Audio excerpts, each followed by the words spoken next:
Hi hello నమస్తే అండి. ఎలా ఉన్నారు? అందరూ బాగున్నారా? నేనైతే చాలా చాలా బాగున్నానండి. ఈరోజు మేము ఇంట్లోని కారపూస చెక్కలు చేసుకున్నాం అన్నమాట. మా మమ్మీ వచ్చింది, 2 డేస్ అవుతుంది వచ్చి. కొంచెం ఊర్లో పని ఉండి వచ్చిందనమాట. మా అమ్మమ్మ వాళ్ళ ఇంటికి వెళ్ళింది. అమ్మమ్మ లేదు, మామయ్య వాళ్ళు ఉన్నారు. మామయ్య వాళ్ళ దగ్గరికి వెళ్ళేసి వచ్చింది. 2 డేస్ అక్కడే ఉంది. నిన్న ఈవినింగ్ వచ్చింది.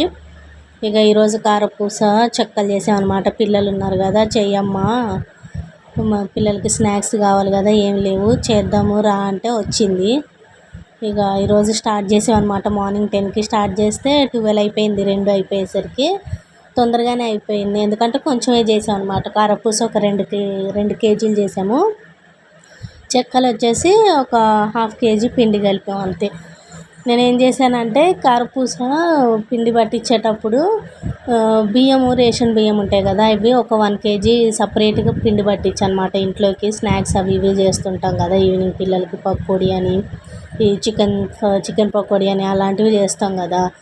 ఆ టైంలో నేనంటే బియ్యపిండి లేదని చాలాసార్లు అనుకున్నాను. బియ్యపిండి యూజ్ అవుతుంది ఏదో ఒక రెసిపీలో, కానీ లేదని చెప్పేసి నేనేం చేశాను, ఇది కూడా పట్టించుకొస్తే ఇంట్లోకి ఉంటుంది కదా అని చెప్పేసి సపరేట్గా 1 కేజీ పట్టించాను అన్నమాట. ఇక ఆ పిండి ఉంది కదా అని నేను మధ్యలో అన్నాను, అమ్మ చెక్కలు కూడా చేద్దాము మమ్మీ, పిండి ఉంది కదా అందులో సగం కలుపుదాము, 1 కేజీ పట్టించాం కదా, ఎట్లాగో ఒక హాఫ్ కలిపేసి హాఫ్ ఏమో ఇంట్లో పెట్టుకుందాము, చెక్కలు కూడా చేసుకుందాం అని చెప్పిన.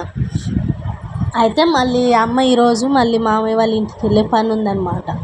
సో ఇక ఎర్లీగా వెళ్ళాలని చెప్పేసి ఎర్లీగా స్టార్ట్ చేసాము. తొందరగా అయితే చేద్దాము, లేకపోతే ఎక్కడ కుదురుద్దులే ఈరోజు అని అన్నారు ఫస్ట్.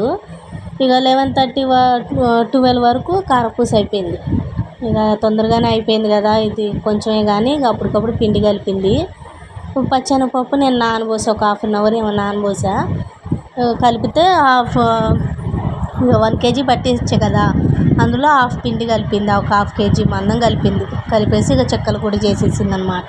అయితే కారపూస చేసేటప్పుడు నేను ఫస్ట్ ఏమన్నానంటే, అమ్మ మురుకులు షాప్స్లో నమ్ముతారు కదా, చుట్టలుగా రూపాయికి ఒకటి అనేసి, రూపాయికి ఒకటిలాగా అమ్ముతారు కదా, అలా ఇట్లా ఈ టైప్లో ఈ వీడియోలో చేస్తున్నట్టు ఈ టైప్లో చెయ్యి కొన్ని, ఫస్ట్ పిల్లలు ఒక్కొక్కటి తీసుకొని తింటానికి బాగుంటుంది అని చెప్పేసి అన్నా. అంటే 2 వాయిలు వేసి చేసినాక నేను ఒకటి తిన్నా. నాకు ఎట్లా అనిపించింది అంటే కొంచెం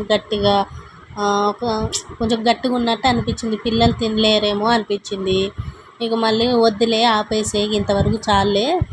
నా అమ్మ కూడా వద్దులే నాన్న, మళ్ళీ పిల్లలు తినాలి కదా, వాళ్ళకి తొందరగా అరగదు, గట్టిగా ఉంటాయి, వద్దులే ఇవి అని, కారపూస చేస్తా సన్నది అని చెప్పేసి అన్నది. అంటే సరే చేసేయమ్మా, వద్దులే మమ్మీ మరి ఇది అన్నా నేను కూడా. అనేసరికి ఇక కారపూస చేసిందనమాట. చూడుతుంటే అసలు మమ్మీ కాబట్టి చేస్తుంది, నాకైతే రాదు కదా. ఇప్పుడు మమ్మీ ఉంది కాబట్టి చేస్తుంది. అదే నేను చేయాలనుకుంటే ఇట్లా చుట్టాలంటే కష్టమే, మనకి గట్టిగా ఒత్తాలి, అది భలే గట్టిగా ఒత్తగాలండి. మరి అసలు ఎట్లా ఒత్తుతారో కానీ అంత గట్టిగా, అసలు గ్రేట్ కదా.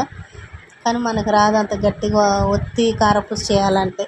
అమ్మ వచ్చింది కాబట్టి సరిపోయింది.